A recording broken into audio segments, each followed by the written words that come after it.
मैं भारत सरकार और अपने इंडियन आर्मी से तहे दिल से शुक्रिया कहना चाहूँगी। आज उन 26 लोगों को शायद जहाँ भी होंगे उनकी आत्मा को शांति मिल जाएगी। ऑपरेशन सिंदूर, आज मैंने सुना कि आज श्रावण का पहला सोमवार है और आज उसको नाम दिया गया है ऑपरेशन महादेव। तो ऐसे ही ऑपरेशन सरकार करता रहे आगे भी। आज हमको थोड़ा तो इंसाफ मिला है कि उन लोगों को अपनी सरकार ने, अपनी आर्मी ने, स्पेशली अपनी आर्मी उस पर काम कर रही है। हमारी मिलिट्री उसके लिए दिन रात मेहनत कर रही है। कभी कभी मुझे ऐसा लगता था गुस्सा कि मेरे पास राइफल क्यों नहीं है, अभी क्यों नहीं है। तब तो मैं डर गई थी, पर अभी मैं नहीं डरूंगी। अगर वो आता है सामने तो मैं मारूंगी उसको। मदरसे में सिखाया जाता है ना उनको कि आप काफिर को मारेंगे तो आपको जन्नत नहीं, अभी उनको समझ में आएगा जन्नत नहीं जहन्नुम मिलेगा। आज बहुत गर्व की बात है कि उन लोगों ने उनको मारा। मैं सरकार को थैंक यू बोलूंगी उसके लिए। मैं भारत सरकार और अपने इंडियन आर्मी से तहे दिल से शुक्रिया कहना चाहूँगी। आज उन 26 लोगों को शायद जहाँ भी होंगे उनकी आत्मा को शांति मिल जाएगी। और हम लोग भी शायद, जो फैमिलीज़ अभी तक ये वेट कर रहे थे कि इसका सबका कुछ रिज़ल्ट मिले, हमें उसका बदला लिया जाए, हाँ, तो आज वो शायद बदला पूरा हो गया। तो हमें भी शायद आज नींद आएगी, चैन से हम लोग सो पाएंगे। और ये उम्मीद करूँगी कि आगे ये कभी वापस ना हो, कोई भी अपने पिता या फिर अपने पति को ना खोए और देश में अमन और शांति बनी रहे। यही मैं सबसे कहना चाहूँगी कि जो ऑपरेशन सिंदूर, आज मैंने सुना कि आज श्रावण का पहला सोमवार है और आज उसको नाम दिया गया है ऑपरेशन महादेव। तो ऐसे ही ऑपरेशन सरकार करता रहे आगे भी, और कभी ऐसी चीज़ नहीं हो जो पहलगाम में हुआ था या इससे पहले जितने भी अटैक्स हुए उसमें ना हो। इसलिए मैं सरकार से विनती करूँगी कि अपने फोर्सेस को हमेशा एक्टिव ही रखे। और जो आज उन्होंने किया है 3 मंथ्स में, ये जो कंप्लीट हुआ टारगेट, जिन लोगों ने हमारे लोगों को मारा उनको आज मार के उन्होंने हमें एक बहुत बड़ा दिलासा दिया है और एक हिम्मत दी है कि शायद ही आगे ये वापस कभी नहीं होगा। और अगर हुआ भी तो हमारी सरकार या हमारी आर्मी, हमारे फोर्सेस चुप नहीं बैठेंगे। आपको लगता है कि ये एक तरीके से अब सही श्रद्धांजलि है पिताजी को, अंकल जी को? जी, मुझे लगता है कि इन लोगों को मार के उनको, उनकी आत्माओं को शांति मिली होगी, उनको श्रद्धांजलि मिली होगी। बट जब पूरा टेररिज्म ख़त्म हो जाएगा तो ही हम लोग इसको पूरा कह पाएंगे, इसको हम क्लोज्ड टेररिज्म बोल पाएंगे, ऐसा मुझे लगता है।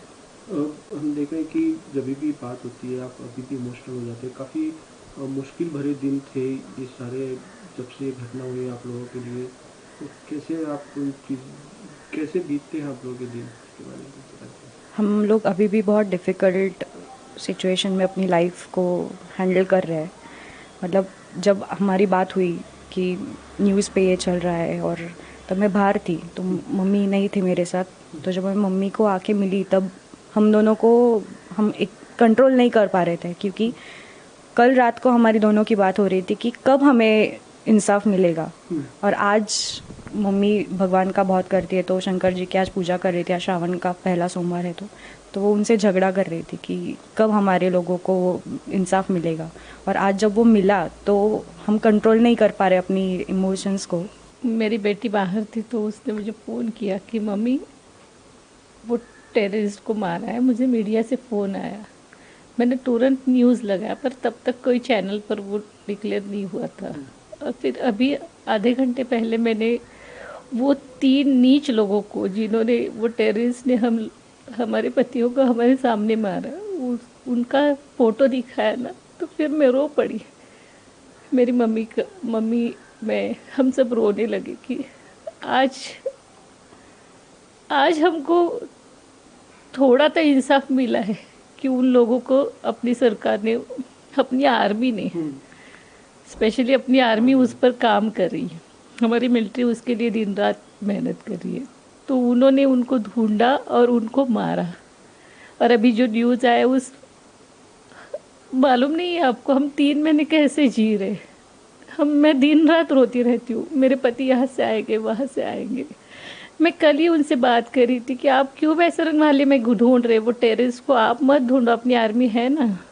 तो उसकी फ़ोटो से बात करती रहती कि आप मत, आप घर आ जाओ, आप अभी हमको वहाँ नहीं जाना है, आप घर में आ जाओ, वो अपनी मिलिट्री ढूंढ लेंगी। पर मिलिट्री ने अपने ढूंढ लिया है। हम लोग पूछते थे NI से कि आपका ऑपरेशन कब, कहाँ तक आया है, कैसे कैसे होगा। हम लोग यानी हमारे कान तरस गए थे कि उन लोगों को मारने के लिए। कभी कभी मुझे ऐसा लगता था गुस्सा कि मेरे पास राइफल क्यों नहीं है, अभी क्यों नहीं है। तब तो मैं डर गई थी, पर अभी मैं नहीं डरूंगी। अगर वो आता है सामने तो मैं मारूंगी उसको, क्योंकि हम लोग 3 महीने जो जिंदगी जी, नर्क से भी बदतर जिंदगी है हमारे लिए। हम तीनों ही थे घर में, हमारी तीनों की खुशहाल जिंदगी थी, पूरा पूरा की पूरा खत्म हो गई है।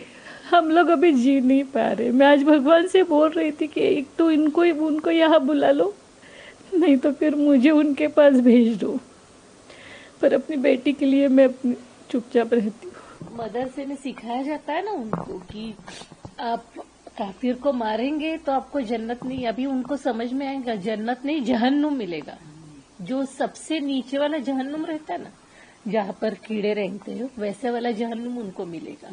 उनको गलत सिखाया जाता है, लोगों को मारा जाता है, ये बहुत गलत है। ऐसा नहीं करना चाहिए कोई भी मजहब। और मुझे बहुत प्राउड फील है कि मैं हिंदू हूँ।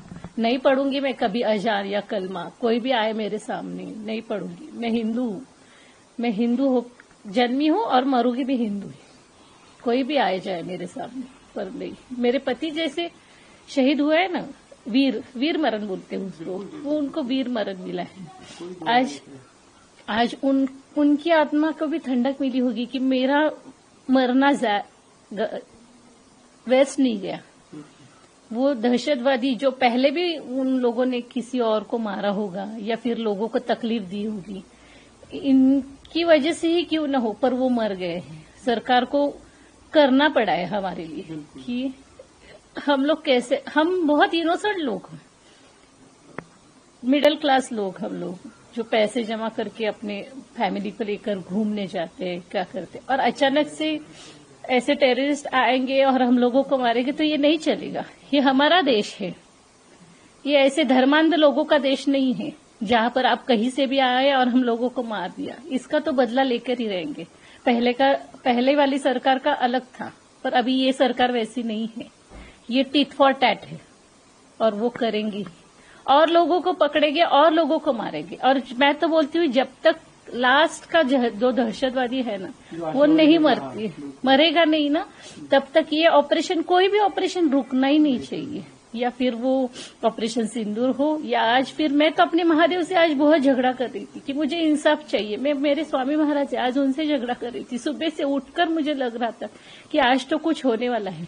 मैं बहुत झगड़ा कर रही थी, बहुत रो रही थी कि मुझे कब इंसाफ कब मिलेगा, कब मुझे ये आएगा। नहीं तो मैं अपने आप को खत्म कर दूंगी कि अगर वो नहीं आता तो मैं हंगर स्ट्राइक पर बैठने वाली थी। आप पूछो किसी से भी कि मैं हंगर स्ट्राइक करने वाली थी कि मुझे वो सुनने में आना चाहिए। तो आज वो आया, मैंने टीवी लगाया, और भी 3 लोग बाकी है। वो तीनों के तीनों, जब तक 6 लोग थे, वो जो खत्म नहीं होंगे ना, तब तक ये रुकना ही नहीं चाहिए। आज बहुत गर्व की बात है कि उन लोगों ने उनको मारा। मैं सरकार को थैंक यू बोलूंगी उसके लिए, पर ये ऑपरेशन उन्होंने चालू ही रखना चाहिए, क्योंकि हम लोग बहुत बहुत दुखी है। मेरी वो फ्रेंड गनबोटे, हम तीनों कैसे जी रहे ना, किसी को नहीं मालूम है। लोगों ने हमको ट्रोल किया कि इनको क्या पैसे मिल गए, इनको क्या है।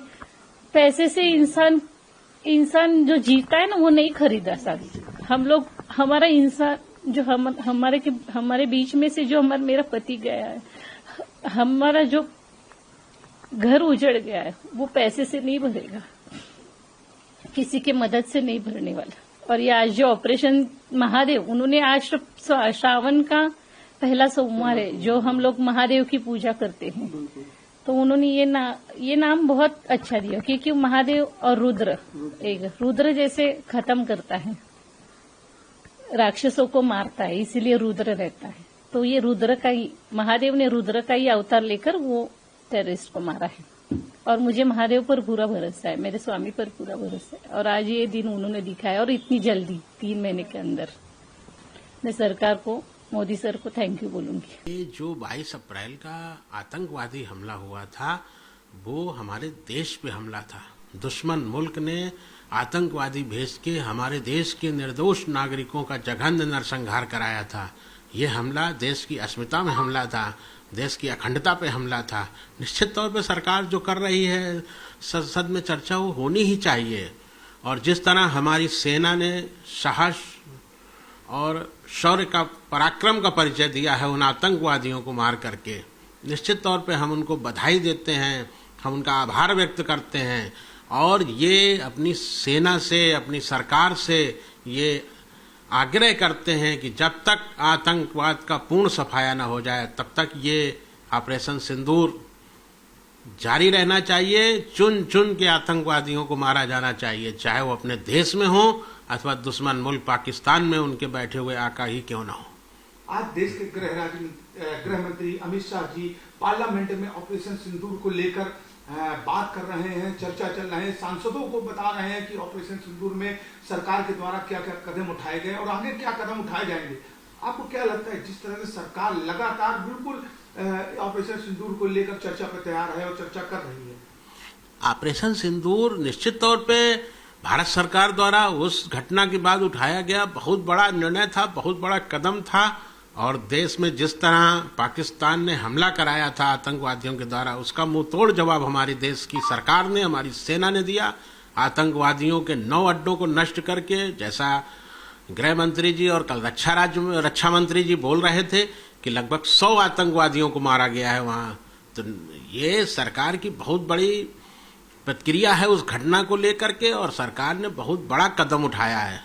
तो मैंने तो शुरू से ही इस सरकार की इस कार्रवाई के लिए मैं सरकार का आभार व्यक्त कर रहा हूं और सेना के साहस, शौर्य और पराक्रम की लगातार मैं प्रशंसा कर रहा हूं। उसका पूरा देश कर रहा है। कुछ सवाल थे विपक्ष के, जिस तरह से सरकार ने उन सभी सवालों के जवाब दिए हैं। कल रक्षा मंत्री राजनाथ सिंह ने जिस तरह से जवाब दिए, आज अमित शाह जी जिस तरह से जवाब दे रहे हैं, सरकार ने जितनी अब तक कार्रवाई की है ऑपरेशन सिंदूर को लेकर, आप लोग पीड़ित परिवार है, विक्टिम परिवार है, आप लोगों को क्या लगता है सरकार के द्वारा जितने भी पक्ष रखे गए, कितना आप लोगों ने इन पक्षों को माना है? मेरा मानना था, ये मैं सिर्फ अपने इकलौते पुत्र की शहादत के लिए नहीं बोल रहा हूं, सारे 26 लोगों के लिए। देश पे जो ये आतंकवादी हमला होता है, हमारे निर्दोष नागरिक मारे जाते हैं, वो हमारे देश पे हमला होता है, ना कि कोई व्यक्तिगत हमला हमारे ऊपर नहीं था। ये देश पे हमला था जिसमें मेरा पुत्र शहीद हुआ। मैंने भारत सरकार से लगातार ये मांग की है कि उन शहीद हुए लोगों की आत्मा को तब शांति मिलेगी जब हमारी भारत सरकार उनको राष्ट्रीय स्तर में सम्मान देगी, राजकीय सम्मान देना चाहिए, क्योंकि वो देश पे हुए हमले पे शहीद हुए हैं। हमारे आने वाली पीढ़ियां पहलगाम को कैसे याद रखेंगी, इसका भी चिंतन करना चाहिए हमारी संसद को। वैश्विक जगत में ये संदेश जाना चाहिए कि भारत वो पुराना भारत नहीं है, नया भारत माननीय नरेंद्र मोदी जी का भारत है, जो अपने देश के नागरिकों के जीवन का सम्मान करता है। हमारे देश की सरकार को उन दिवंगत, उन शहीद हुए 26 लोगों, जिसमें मेरा पुत्र भी शामिल है, उनको शहीद अथवा उसके समकक्ष राजकीय सम्मान देना चाहिए। तभी उन 26 लोगों की आत्मा को निश्चित तौर पे शांति मिलेगी और उनके प्रति सच्ची श्रद्धांजलि होगी।